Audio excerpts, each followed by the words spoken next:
Hi, and thanks for joining us for Mastering the Next Generation of Iowa Science Standards. My name's Francis Bigent.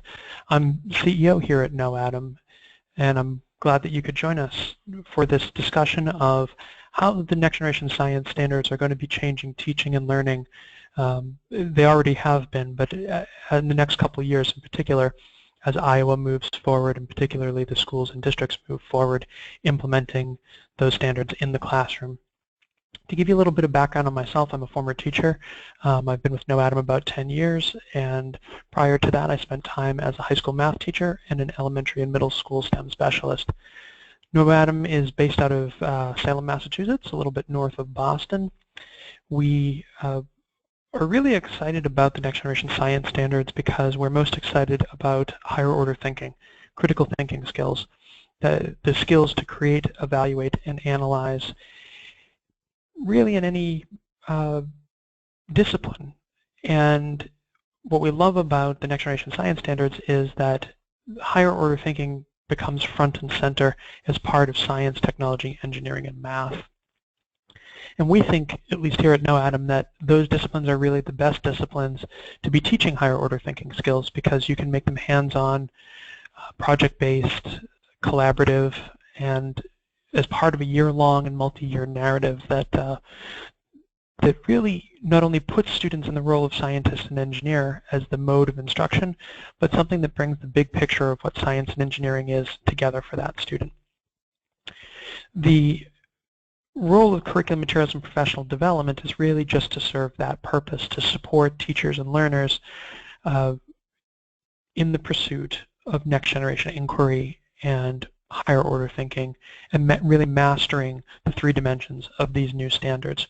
So a lot of what I'm talking about today you'll be able to see sort of in the flesh on our website because we have a lot of resources that take next generation science standards and actually put them to paper as lesson plans, as teacher support, as student readers, and things like this.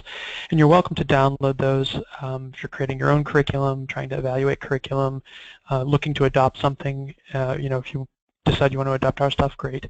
If not, that's fine too. But nonetheless, there are some free samples available so you can get a good sense of what something looks like for the classroom. And that's where you would get it at KnowAtom.com. And just take a look at the top of the page for STEM curriculum. It's all grade specific as well. So today's agenda is really to take a look at what makes the new Next Generation Science Standards a bit tougher in Iowa, and really not just in Iowa, but elsewhere as well. How do those new standards link to Common Core, ELA, and math? How does this affect the pedagogy or the methods for science instruction in the K-12 classroom? And how do the skills that we're teaching folks or children integrate outside of science and engineering? How do they integrate with art in particular? But the arts is really a better way to think of it. Things like sculpture and painting and music and dance and so on. So beyond the aesthetic as well.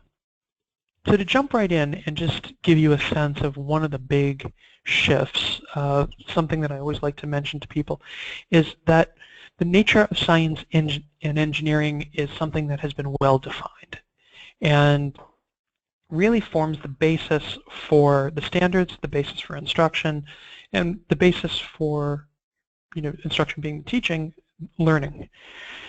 Students really need to understand what the parts of the STEM cycle is, and furthermore, what role they're playing and as students engaged in the classroom. Are they scientists? Are they engineers? Are they evaluating technology, a question, a problem? Is this scientific knowledge? How do I access the data using math? So understanding the cycle, understanding the parts, and understanding how this works as a system is key. The Next Generation Science Standards really make it front and center that scientists ask questions and they answer those questions by developing planned experiments. They plan investigations to gather data and reflect on their own ideas. And they use that data and reflect on their own ideas by forming evidence-based conclusions. That is how scientific knowledge is produced. In the case of engineering, engineers solve problems, they identify problems, and they do that using their knowledge of science, scientific knowledge.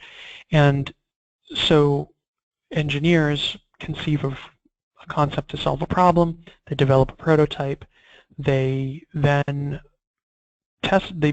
create that prototype and test it, they gather data around it, and they use that data to form an evidence-based conclusion about whether they should refine or replicate it. And so a scaled prototype is technology. Technology solves problems. Engineers develop technology. Scientific knowledge is sort of the base of human knowledge from experimentation, and so scientists extend the base of human knowledge through experimentation. The role of math is as a tool for quantifying, analyzing, and evaluating results, carrying out plans, planned investigations in science and in engineering. That's what you get as the result of a test. And so it's not enough to just quantify, but you have to be able to communicate it. So that's what's nice about common units and precision. You also have to be able to analyze it. And analysis requires mathematical operations, mean, median, mode, things like this, finding the difference of an average.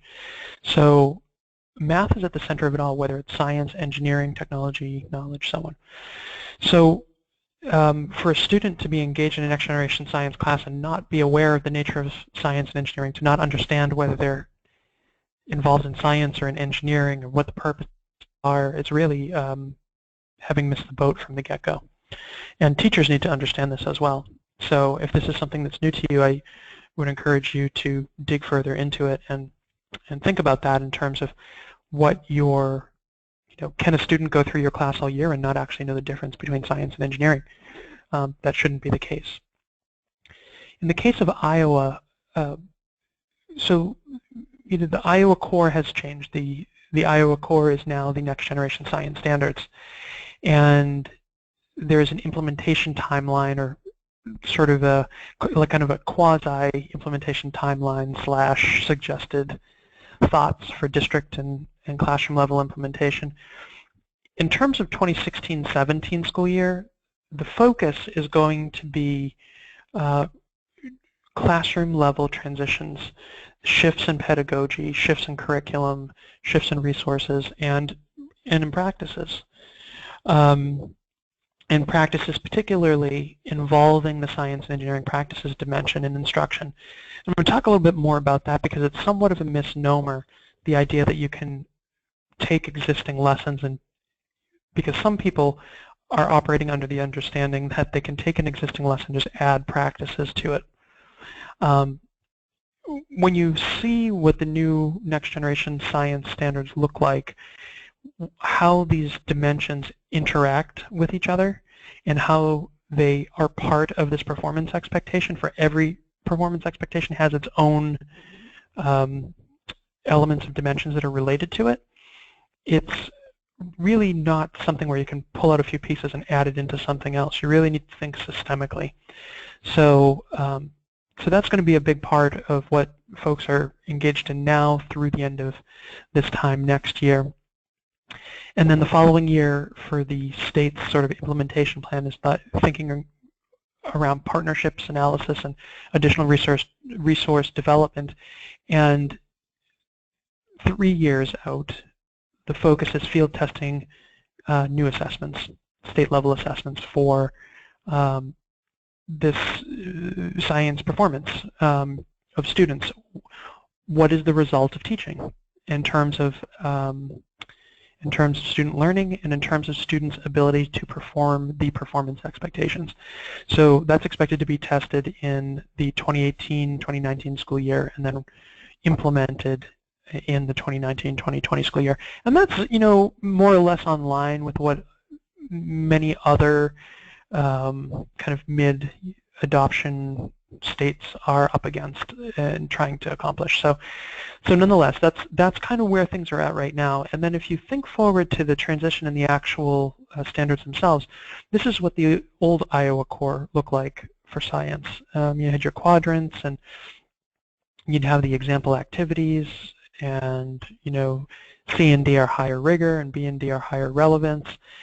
So what's interesting is that's gone away, and when you look at the next generation science standards, they're really aiming at quadrant D. They are looking for rigor and relevance, and the standards are really designed to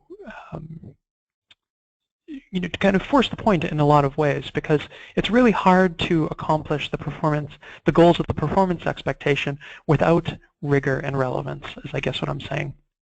You can't skate by. So in the case of the previous Iowa core, you might see words like identify and know, but now you're going to see a real focus more and more on developing, describing, explaining, reasoning, those sort of things. So what you see in the old Iowa core goes away, and it starts to look like this, but we're getting a little ahead of ourselves.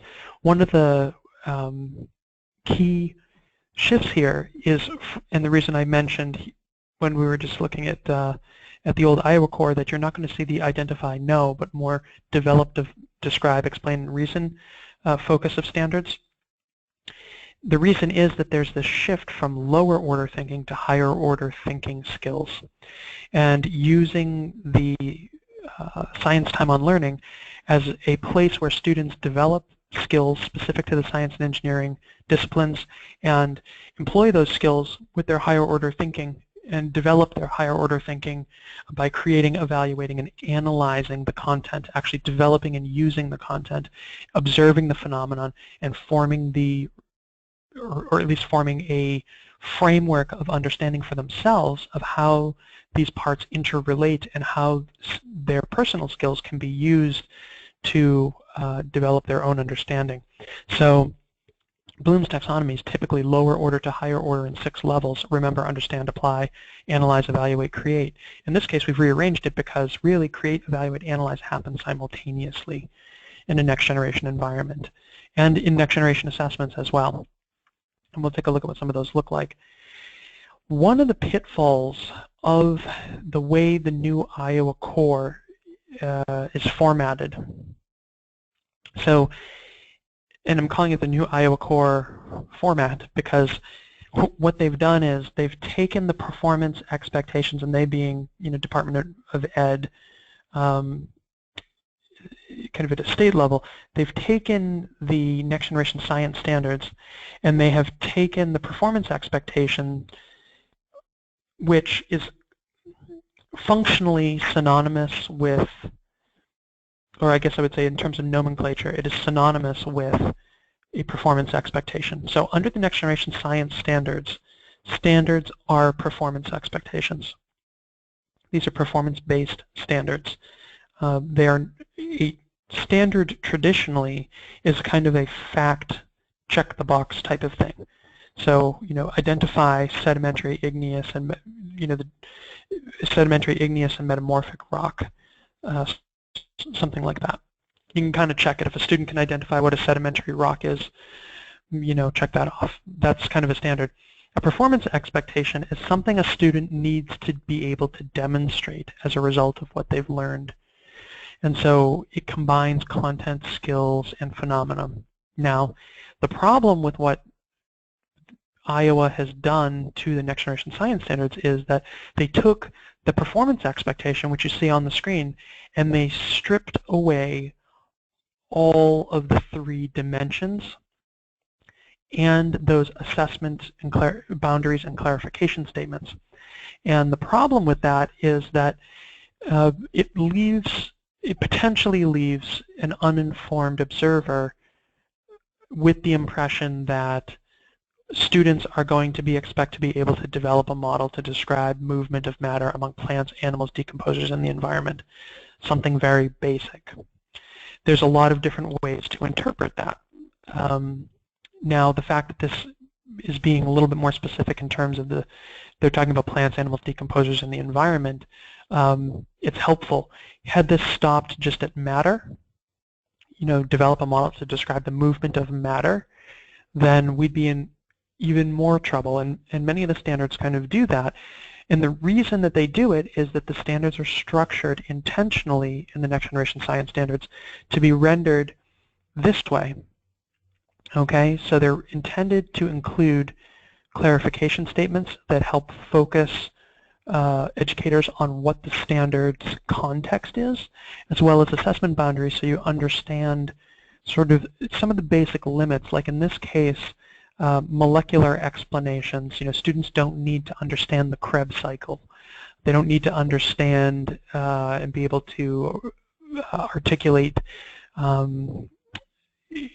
photosynthesis and ATP and things like this, because that's at a molecular level. However, they do need to be able to think of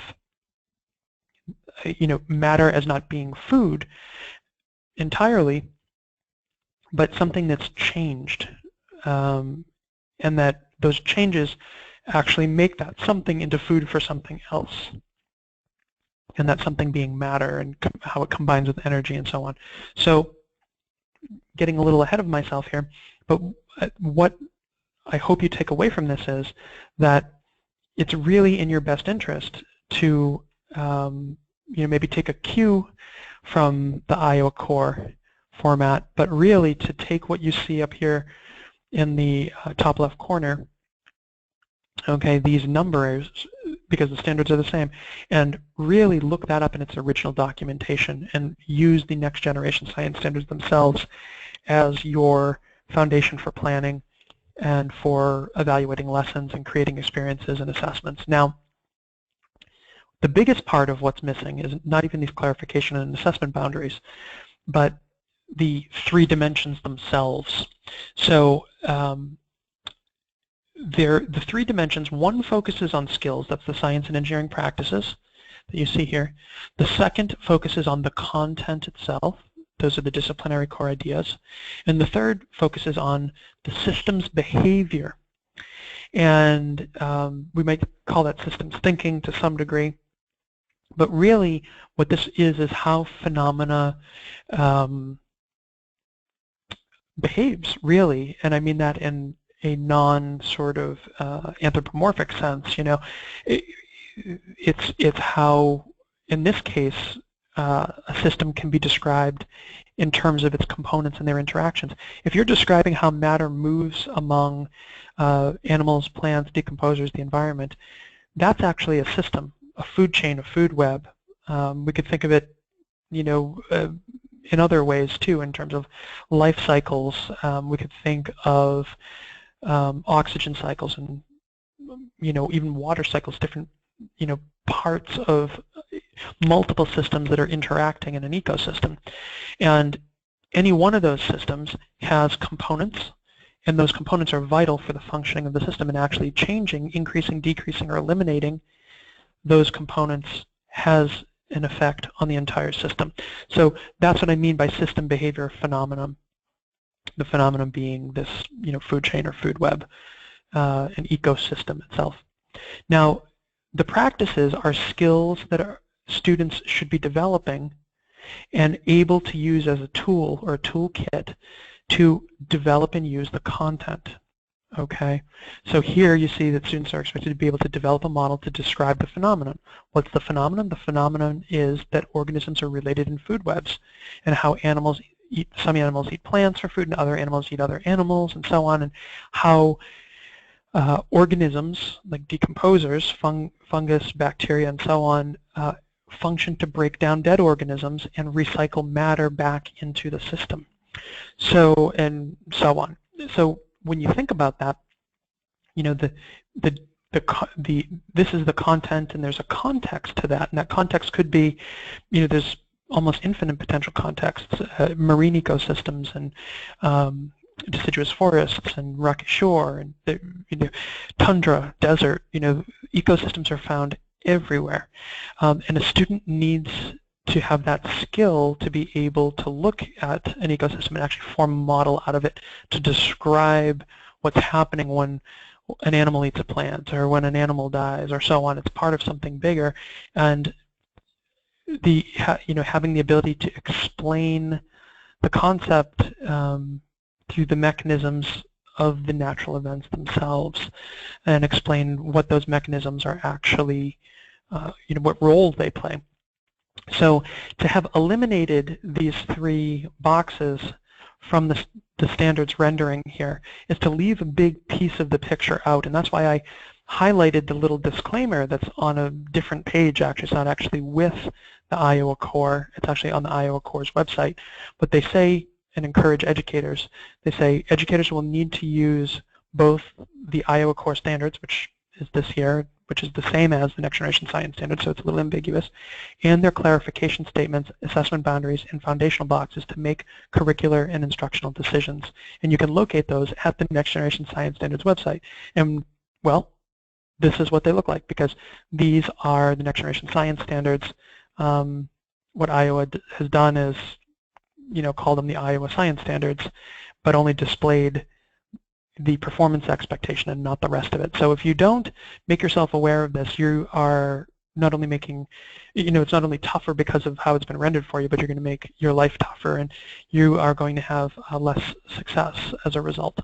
And a couple things I'd like to point out here is that these are sort of, this is specific but scaffolding. So the thing is that this content is connected to other content, and this standard is connected to, or performance expectation is connected to others. And as you go through the course of time, one builds on the next within the year and from year to year, and not having knowledge of these will most likely leave large gaps in what you create and what you actually even if you buy something, frankly, we align our curriculum to EQIP guidelines and PEAK guidelines, and so we are aware of this and we're documenting it, and we're creating those experiences.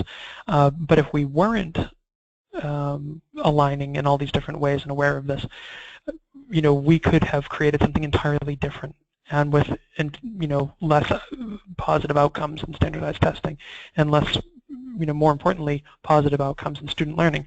And so this is the place to really go.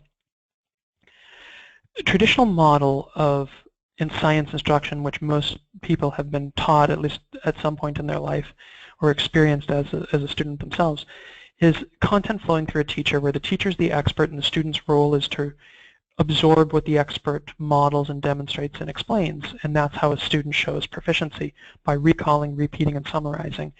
So demonstrations, a teacher's job is not to model the facts, explain the facts, model the phenomenon, demonstrate the phenomenon. That's the old school traditional model. Same thing for students. Under the Next Generation Science Standards, recalling a fact is insufficient. Repeating a demonstration is unhelpful. Summarizing phenomenon, depending on if you can do that by extracting it with your skills from a scenario and actually extend it in some way, summarizing isn't enough. So the definition of proficient has dramatically changed. Under the traditional model, proficient, knowing, being able to explain or being able to tell, even being able to apply, it's lower order thinking, and that was sufficient in most cases. The next generation model really focuses on students having to demonstrate those performance expectations by developing and using the content, by using their skills to solve problems and answer questions, and being able to describe the content and in terms and in phenomena in terms of its dynamic interactions, its behavior. Okay, so when you think about it, it looks just like you see here. The teacher is not between the student and the content anymore. It's the student developing skills and using the skills to develop and use the content and observe the cross-cutting concepts.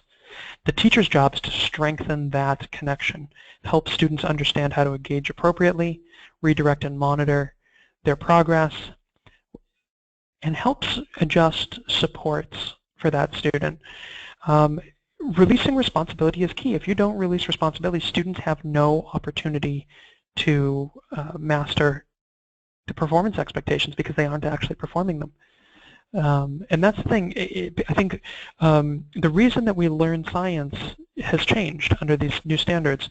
We don't learn science to know all about science. We learn science under the next generation science standards to not only know about the content, but to be able to develop and use it and think about it, and to be able to participate in being a scientist and in being an engineer. So that is a fundamental shift.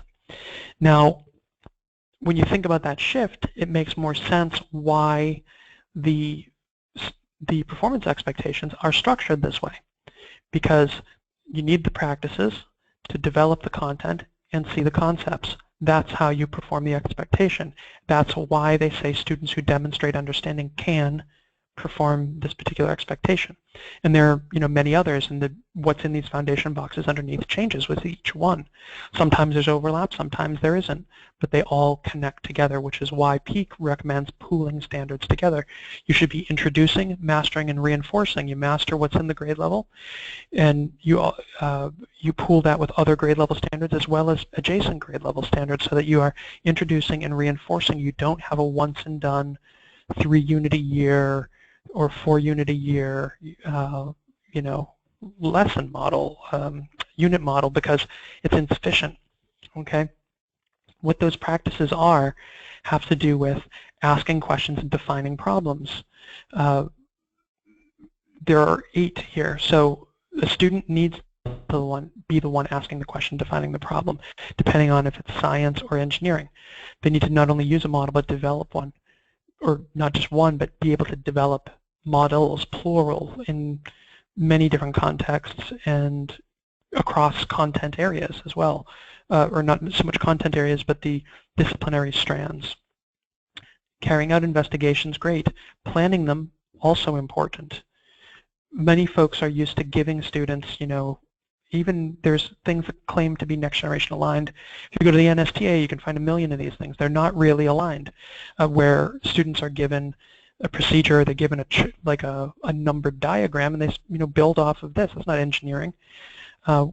When you take your idea and you create that plan and you carry that plan out, that's engineering. That's what engineers do.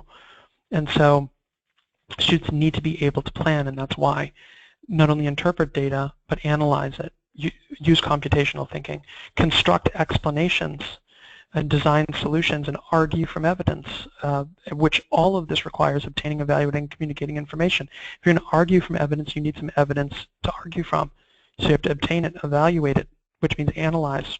So you see the higher order thinking, even the math practices coming in here. So in a second grade classroom, it might look like this. In our case, it does. Now, second graders, they've gone through some nonfiction reading, had Socratic dialogue, and then there's a problem or question that they break into their teams, and they have some structure where they use the scientific practices within the context of the scientific process, or the science and engineering practices in the context of the engineering design process. And what they're doing is they have a little bit of structure where some aspects may be facilitated, like the procedure at this level. K1-2, developmentally, generating procedures is difficult, especially appropriate procedures. So instead of having students develop misunderstandings, what we can do is we can help usher them to understanding by facilitating some of what's not developmentally appropriate and releasing full responsibility for other aspects, so that students actually engage in the entire process. They engage all of those practices, and they begin developing an understanding as well of the scientific or the engineering design process, depending on the context.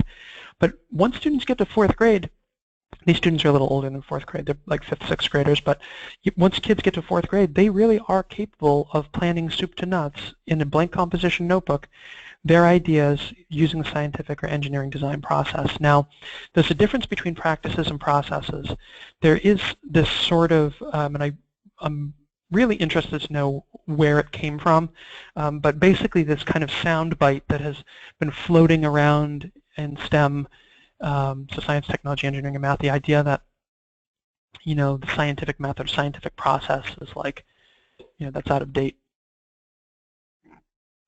Well, then I guess logic is out of date, because in order to go from a question to an evidence-based solution, you need to document what you do. You need to inform yourself. You need to take what you know. You need to come up with some idea about how that question is answered. And then you need to develop some way of testing your idea. And the reason that you need to test it is you need to gather some data so you can find out whether or not your idea is true or false, supported or not supported. And that evidence will give you something to reason with, to analyze and reason with, and that's how you form a conclusion. So the way this relates to this discussion of whether the engineering design process or the scientific process is still relevant is that science and engineering are nonlinear. They're not prescriptive because they are extending what is known and extending what exists. So that in and of itself is not prescriptive. You can't prescribe something that's unknown or doesn't exist. However, you can proceed logically and methodically, and that is how you produce high-quality scientific and engineering developments. Now, that's not to say that things don't happen by accident, but again, if you look at in parallel, writing practices and the writing process, word choice, voice, sentence structure, all these sort of things are tools to be a great writer. However, to produce high-quality written work, you need to engage in the writing process. You need to brainstorm and pre-write and go through editing process. And then, as a result, you'll have a high-quality work. Now, you can see how the practices come together in the writing process. The practices of science and engineering come together in the processes of science and engineering. So to say that process doesn't matter is to leave yourself and your students really in the lurch and to have underthought how science and engineering functions. Science and engineering is iterative. The results of your findings in either case is where things become nonlinear, because what happens is you learn something and then you take a next step to either refine your prototype or to throw it out and take a whole new approach. And the same thing with science. You learn something new, you either ask a new question or you form a new hypothesis and you go back out and you test something new. So that's where it becomes nonlinear. And it's like saying we don't teach children to step forward because people don't walk in straight lines. It's kind of an underthought kind of a claim to make. Now, the standards themselves, when you think about this next generation environment, and the standards, the way they were designed, they naturally integrate with Common Core ELA and Common Core Math, and those specifically technical subject standards, nonfiction reading, writing, communication on the ELA side, and then on the math side, the math practices, all relate to what I've been describing in this environment and to the science and engineering practices that NGSS have, data collection, graphing, all of that. And the creative, evaluative, and analytical skills are useful in all disciplines. So again, it's iron sharpening iron here. What is only science, or kind of the science time on learning, is the experimenting and prototyping itself. So, and I think you can make an argument to be doing such a thing in math. So really, science is a very focused but yet overlapping discipline under these next generation science standards, and one that's really aimed at developing not only knowledge but skills and awareness of phenomena and ability to describe and use and develop skills, phenomenon, and content simultaneously in the same in dynamic contexts. We could throw art and other such things in here as well. So what does that look like in terms of assessment? And I'll use this as an example. So under previous assessments of inquiry, assessments like the NECAP, the New England Common Assessment Program, is a reasonable analogy to what the new next generation science assessments look like. They are scenario-based, and what they do is they put students, or they force students to think about a fictional set of students in a fictional, scenario, which is realistic fiction. It's a fictional scenario, but it could be something that could be done by two students.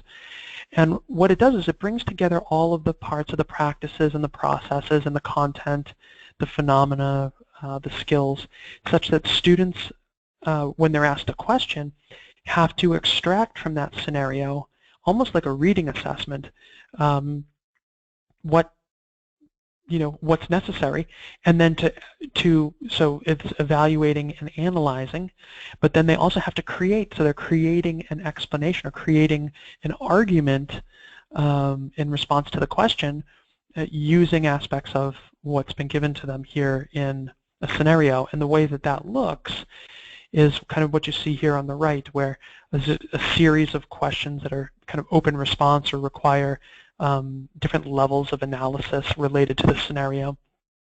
And I'll take a closer look at some stuff like this in a minute in more depth. But the movement is away from these lower order type questions that are rampant everywhere. I mean, every state has had these. If you can remember when some matter goes through a phase change, what remains constant and what doesn't, then you can answer question number 1, because mass doesn't change. And so if the mass doesn't change, the weight doesn't change, assuming we are not changing locations.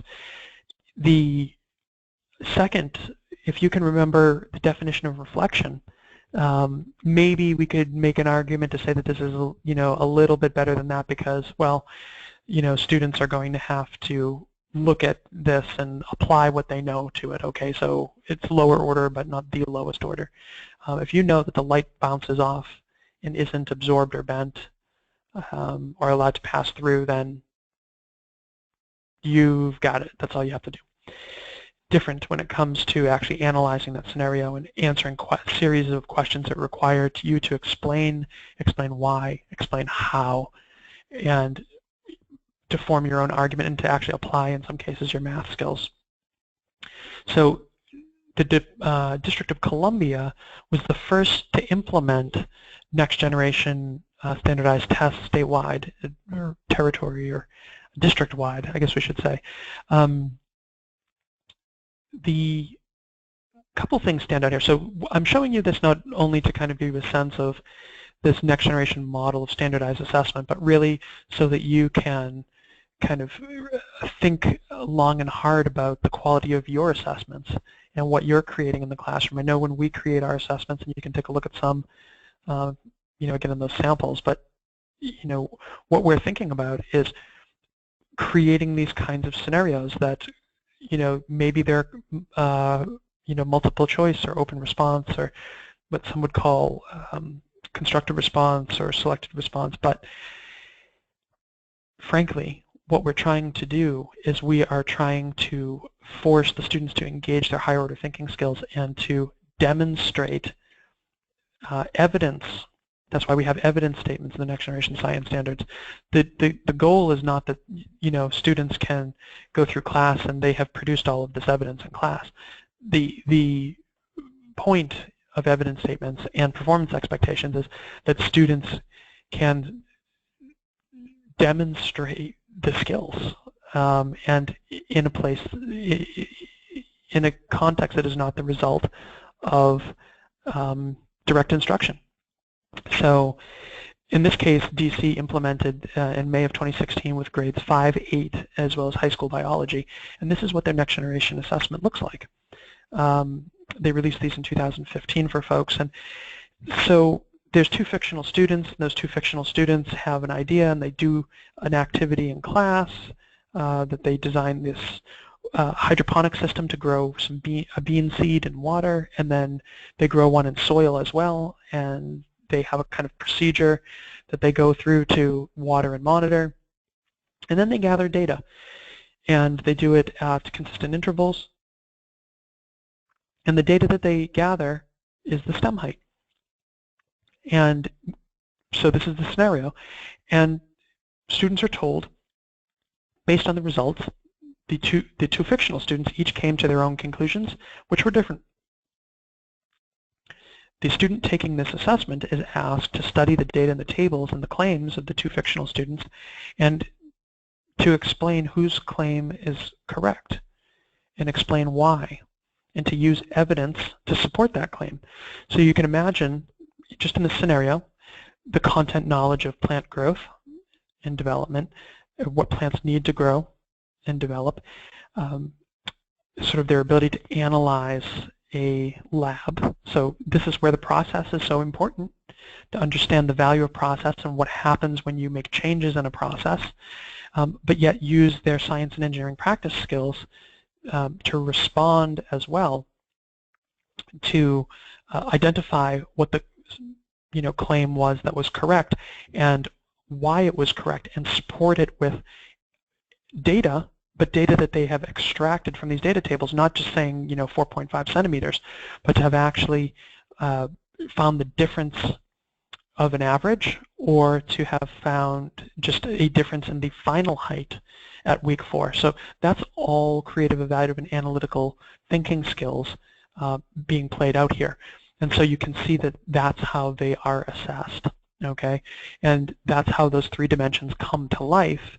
So you can almost imagine that, classroom instruction is putting students into the role of the fictional students here, and not giving them a script to follow, but giving them a problem or a question, and then there are materials available, and students can take their skills and follow, engage, I shouldn't say follow, but engage in the scientific process as scientists, or engage in the engineering design process as engineers, and construct the experiment, gather the data, form the conclusions. But in your students' case, unlike these fictional students, they should be well reasoned and supported with data, and that's what's not happening here. So these are, a student in your class should be able to look at this and say, oh, Kayla and Trevor really aren't too clear on the expectations of science here. Your students should be at that level of skill to understand the expectations. Now, that's constructed response. You see in other items, those same characters, Trevor and Kayla, are cascading through different items in the assessment. And the thing about this is that, just like the Next Generation Science Standards form a kind of storyline, and they also, not only kind of form a storyline, but they're interrelated, the questions in the storyline around this scenario are cascading as well and are interrelated. So this next one is a drag and drop, because it's a computer-based assessment, and students are going to have to drag and drop those organisms into their proper places in the food web. But they're also going to be asked to make a constructed response about the shortest path, most efficient path for energy to transfer from plants to the fox. Another piece of this is actually, what's kind of interesting about this too is that in some respects, there could be some debate here about whether the snake or the fox is at the top of the food chain, depending on the kind of snake that is. So anyhow, it's interesting. So item 3, you can see are shown a food chain, and this is for a multiple choice. It's basically a scenario of this pond and these different organisms. Now, it's not going to be good enough to be able to eliminate 1 or 2 possibilities, because now students are given 6 possibilities and asked to select 3. So it's making it more difficult intentionally, but in terms of multiple choice answers, but yet multiple choice is scenario-based, and it's again part of this longer narrative. But there is a constructed response that's related to that, where students have to use the model of the food chain to describe the relationship between the organisms in the pond food chain and the exchange of matter back into the environment. So this actually relates to that kind of earlier example I was mentioning around the constructing a model to explain the matter of movement of matter in an ecosystem. So here, you see the movement of energy and matter in a food chain, but students should also be able to see that, if a minnow dies, it actually becomes part of another food chain. It's actually part of a life cycle as well, and that matter is recycled back into the environment by the bacteria, which act as decomposers. So there's kind of another food chain there. And as the bacteria return that matter to the environment, then the algae can reuptake that matter or other organisms and sort of continue or perpetuate the movement of matter and energy through this cycle or food chain, which is a kind of cycle. So again, you can see that this isn't a fill-in-the-blank type, what you think doesn't necessarily go. If you can think critically and you can defend your answer and you can isolate and specify key facts to support your claim, that's what goes. And if you can't, then you're not really proficient, or you're at least lacking certain aspects of what's required to be proficient. So this model of assessment is really useful for the classroom in the way that if you develop your assessments this way.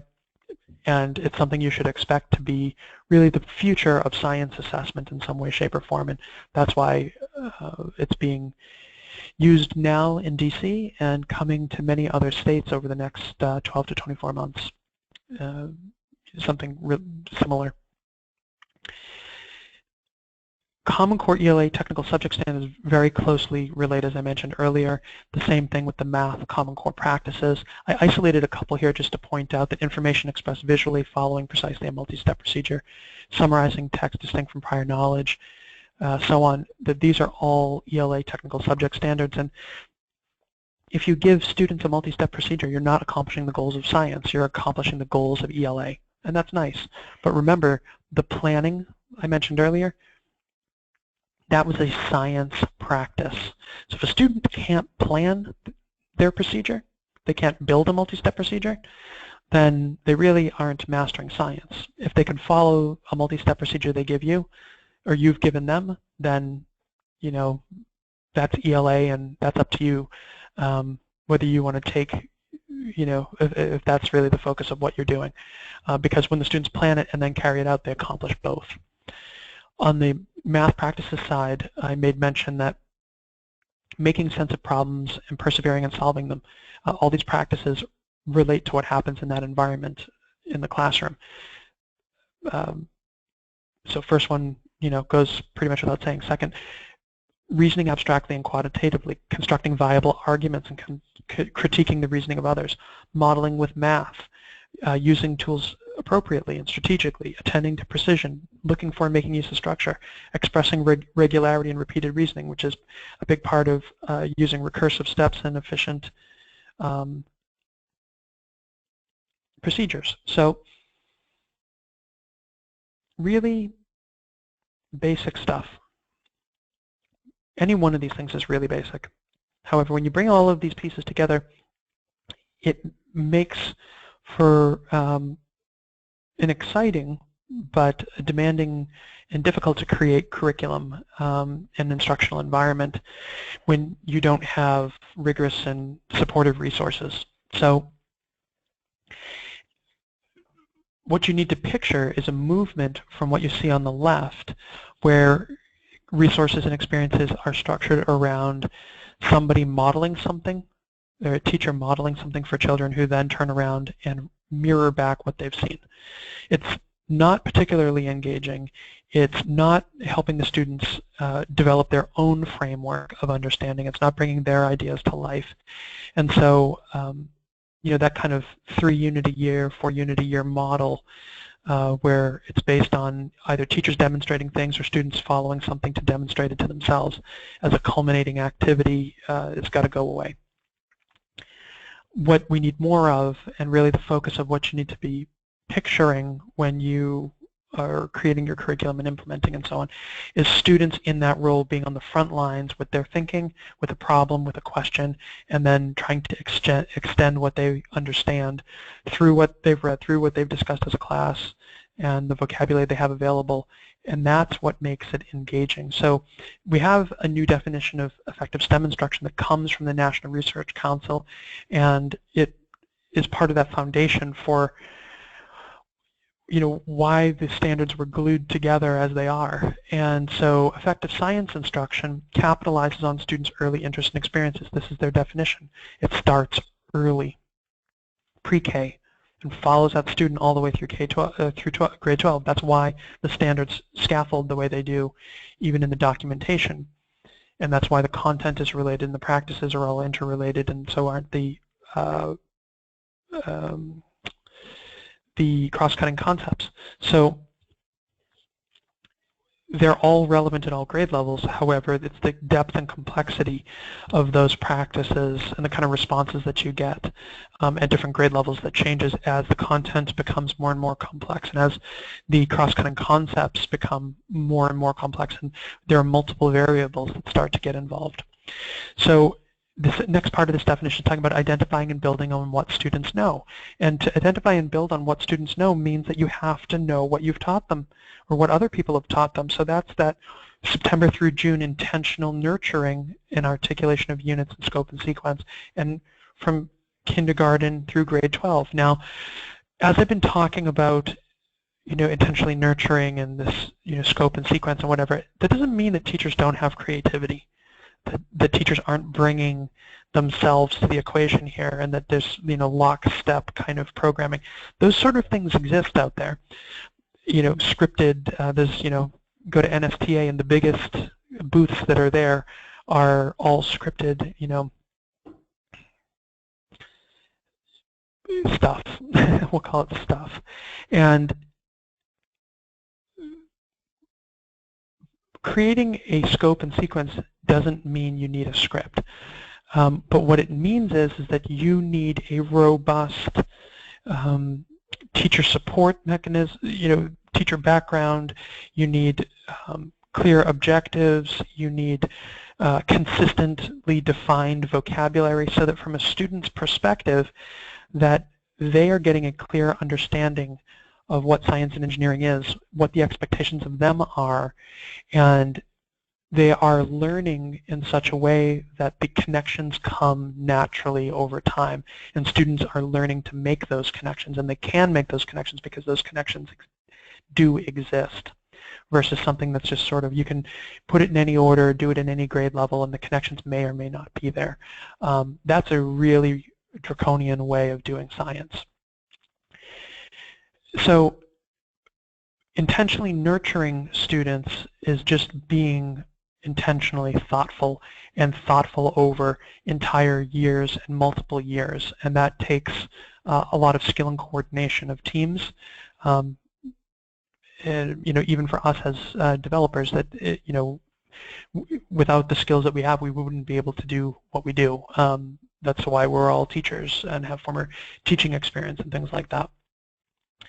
You have to think in these multiple directions, and then as schools and districts engage, what they're doing is they are bringing their teams together, so that teachers are bringing themselves to the equation, but they're not focusing their time on trying to knit things together from the internet and find materials. What they're doing is they're trying to better communicate expectations to students in terms of what something what's acceptable and what's not. If you think about that scale of 1 to 4, what's the difference between a 4 and a 3? Students don't necessarily understand that, and that's part of what a teacher really helps that student understand, that redirecting and monitoring and so on.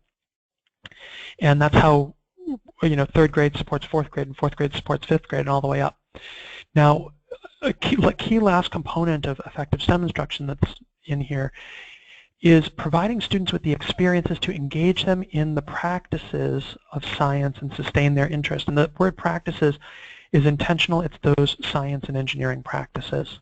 And engaging the student in the experience means putting the student into a context where they can engage that content.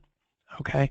And by having a rigorous curriculum, and by releasing responsibility to students fully, and by holding them accountable through consistent and short time periods, milestones, and checkpoints, and things like that, what you're doing is you're holding a high bar, but you're also sustaining students' interest because they're in the driver's seat.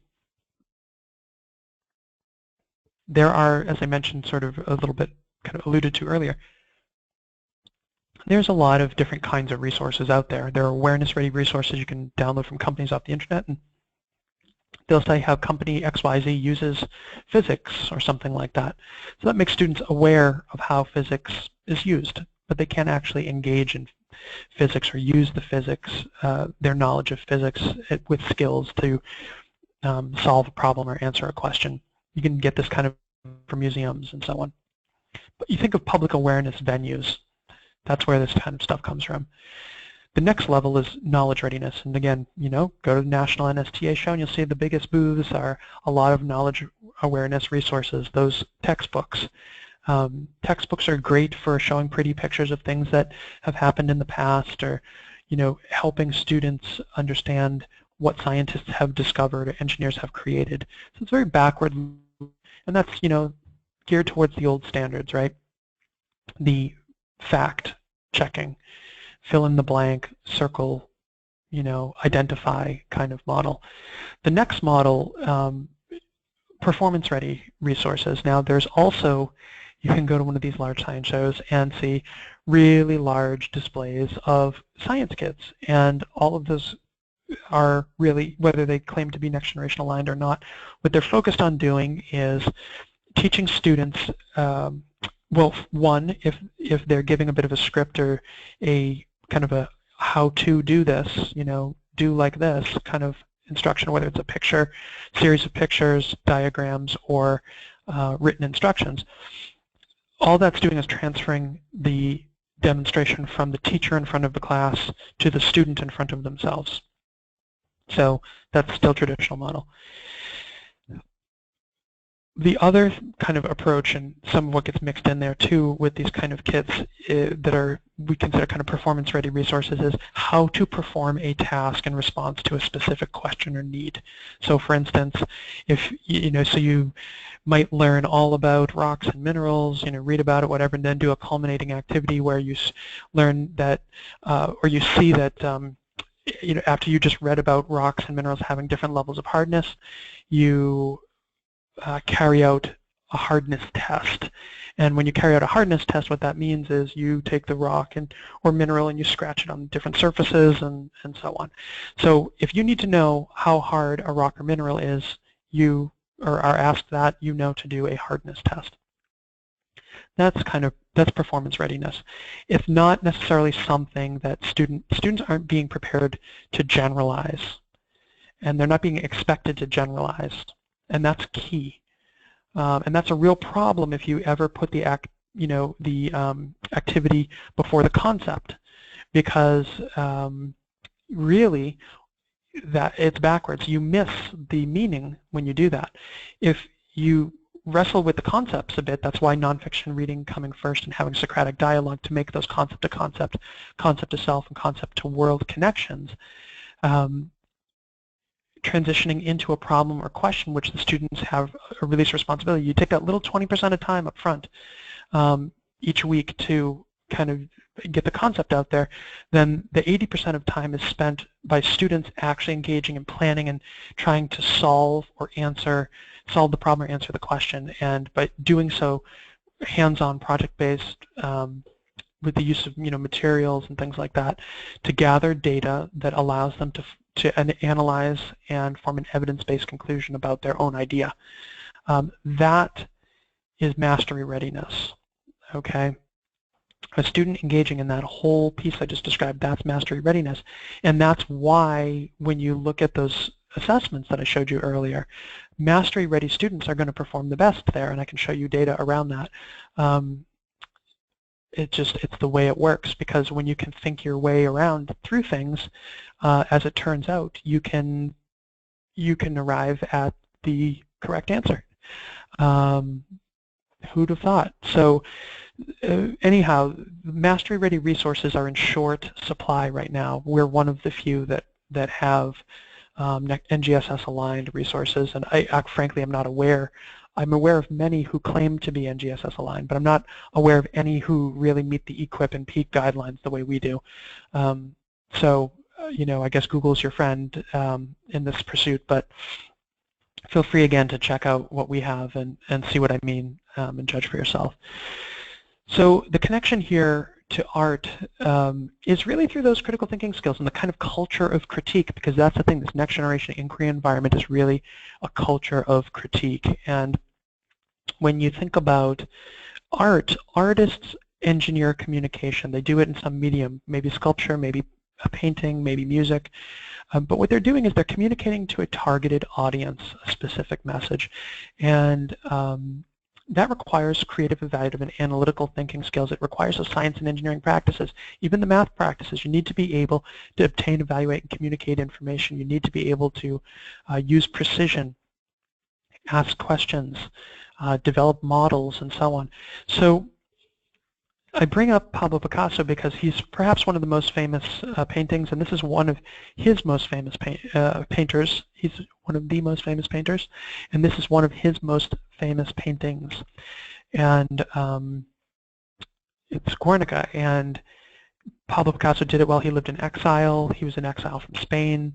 Spain is where Guernica is. It's a town in Spain, and it was during a time when fascists were in rule or in power, and they were committing atrocities, and one of the atrocities that they committed was at Guernica.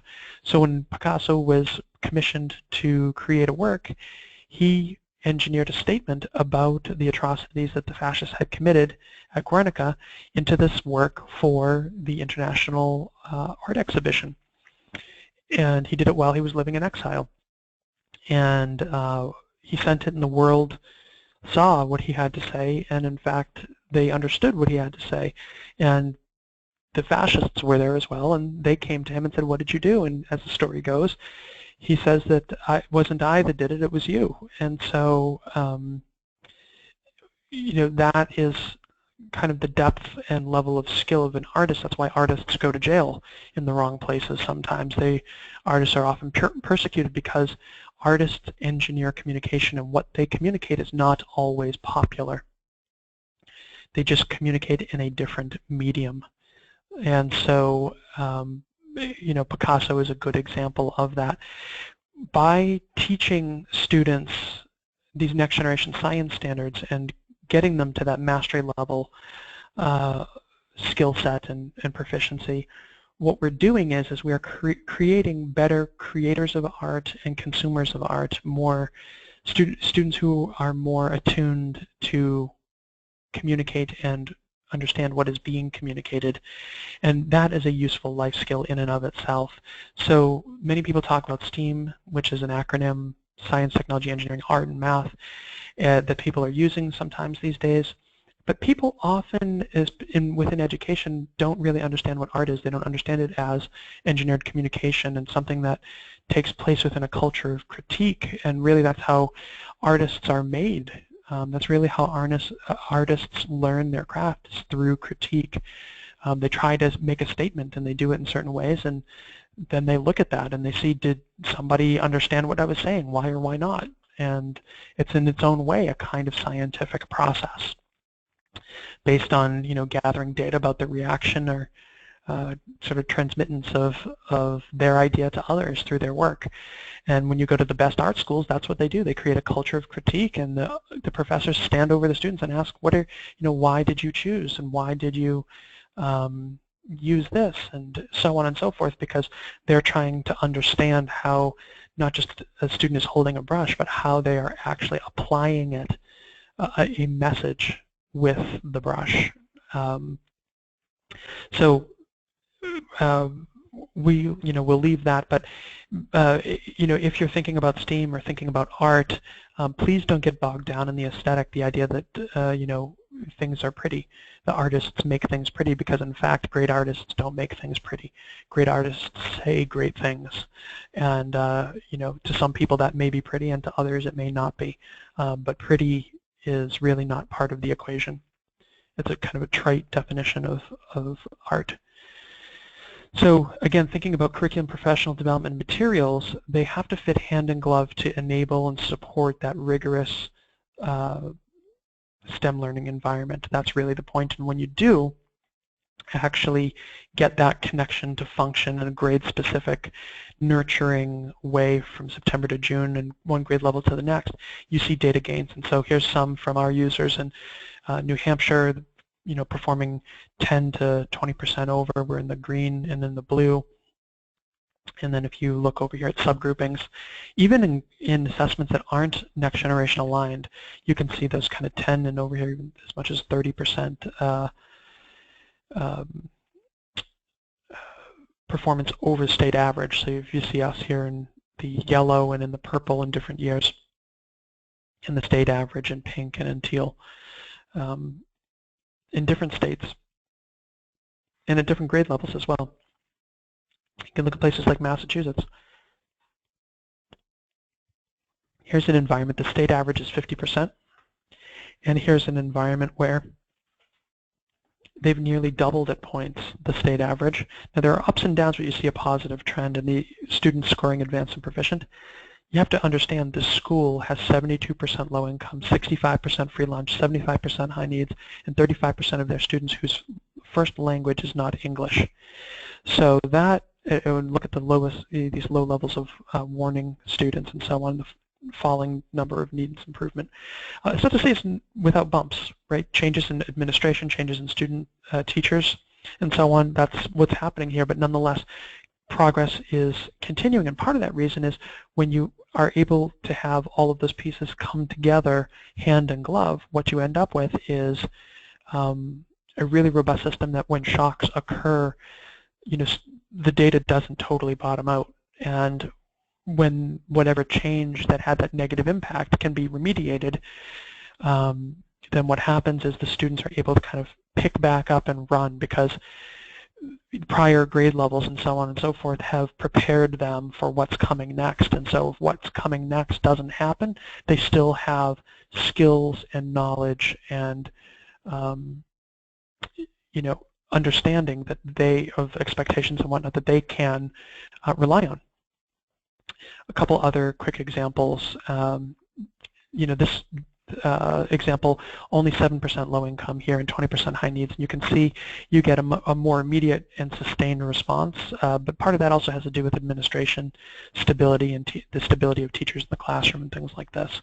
But again, getting close to doubling that state average. Similar here, as well as here. This is the highest school in the state, 90%, 89% advanced and proficient, really near double state average. Even in some of the worst middle schools in the state, by worst I mean lowest performing and in many ways most challenged, you can see over the course of a couple of years you can add 19 to 28 points and so on.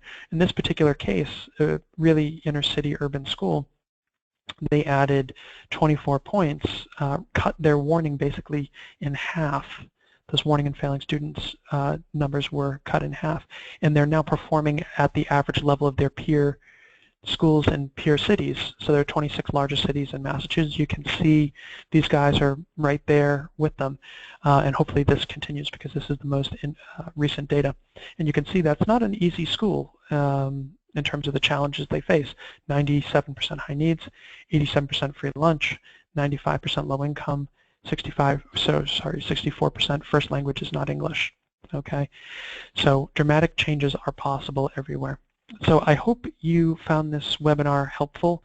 I hope that you take away from this that if you aren't experiencing a challenge yet, that these next generation science standards are a bit of a challenge for most people. If you're not experiencing it, then you are probably one of the few, and our hats are off to you. And please help others. If you are experiencing a challenge, it's sort of par for the course, but appealing to the original standards themselves, understanding that your classroom is a next generation inquiry environment, that you're immersing students in an experience where they are the scientist and engineer, and they are there to use their skills and their thinking to develop and use content, you are headed down the right path. And hopefully some of the examples I gave you a little bit better insight into what the assessments you create to actually assess those skills could and perhaps should look like. And when it comes to the next generation of science assessments, you can expect in Iowa at a state level that it's going to involve questions that look somewhat like what I've shown you, because that is really where people are coalescing nationally. You can look at different states and you can see the movement to these types of questions and standards. There is a second in the series, if you'd like to check it out, Strategically Implementing NGSS, where we kind of look much closer at what the implementation looks like and strategies and so on. And we also will have a tour of the Next Generation Science unit as well. You can access that by going to KnowAtom.com/strategically. If you have any questions about things you've seen, or if you've downloaded stuff, you have questions, feel free to reach out to Marianne DeLacy. She's a STEM curriculum specialist here. You can reach out to her by phone, or her email's on the screen, mdelacy@KnowAtom.com. If you have any questions for me, feel free to send those on to her. My name's Francis Vigent, and I'd be happy to answer them. I'll get back to you myself. She'll get those to me. And if you're looking for more resources, places to look is, at least from us anyhow, you can get curriculum and reader samples, about a month's worth for any grade level between grades 1 and 8 at KnowAtom.com/curriculum, or you can go to our site and just click the top of the screen, says STEM curriculum. We have case studies that show results, KnowAtom.com/results. You can also, please stay connected. All the stuff I'm mentioning is free. Go to our website /blog and subscribe, check out what's there. You can follow us on Facebook. We post all kinds of stuff up there, from webinars and other free resources to news. And follow us on Twitter. KnowAtom is our handle. You can find more webinars, ebooks, and other on-demand and live resources at KnowAtom.com/resources. I appreciate your time, and I wish you well in your pursuit of the new Next Generation Science Standards in Iowa. My name is Francis Vigent, and thank you again for joining us. Bye-bye.